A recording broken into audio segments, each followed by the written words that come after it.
이곳은 마산고속버스 터미널 근처의 한 건물입니다. 지하 2층, 지상 8층 규모인데요. 일부는 영업 중이지만 굳게 문이 닫힌 곳도 보입니다. 이곳에 본사를 둔 식품 제조회사 아하그룹과 연관된 곳은 모두 영업이 종료됐죠. 이 그룹의 의장은 무려 10년 가까이 그룹을 운영하며 폰지 사기를 벌여왔습니다. 피해자만 2,100여 명, 피해 금액은 648억 원에 달합니다. 실체도 없는 가상자산 가치를 부풀려 수많은 피해자를 울린 이번 사건의 전말 파헤쳐보겠습니다.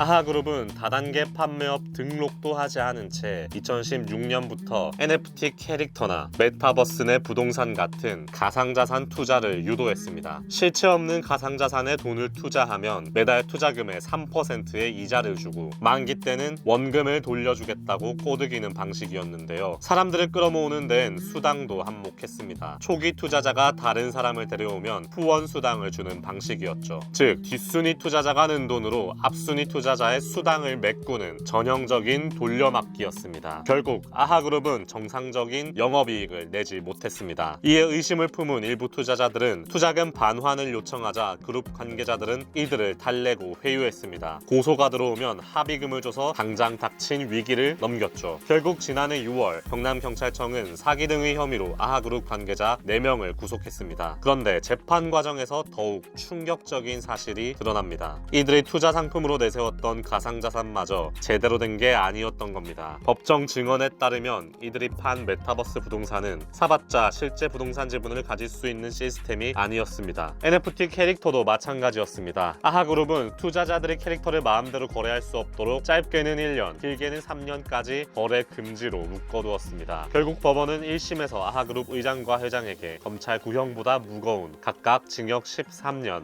10년을 선고했습니다. 이들은 피해 회복을 위해 노력하고 있다면서 형량을 줄이는 데 집중하는 모습이었는데요. 하지만 1심 재판 과정에서 일부 피해자 피해액이 5억 원이 넘는다는 사실이 확인되면서 사건 규모가 특정경제 범죄로 확대됐습니다. 가중처벌이 가능해져 피고인들에게 더 불리해진 겁니다. 다만 2심 법원은 이들에게 1심 형량보다 작은 각각 징역 12년, 징역 9년을 선고했습니다. 재판부는 감형 이유로 회장이 일부 피해자들과 친족 관계에 있어 형을 면해야 한다는 점을 반영했다고 밝혔습니다. 하지만 이들은 형이 무겁다며 상고했고 대법원이 이를 기각하며 중형이 확정됐죠. 재판이 끝이 났지만 사기 피해자들의 고통은 여전히 현재 진행형입니다.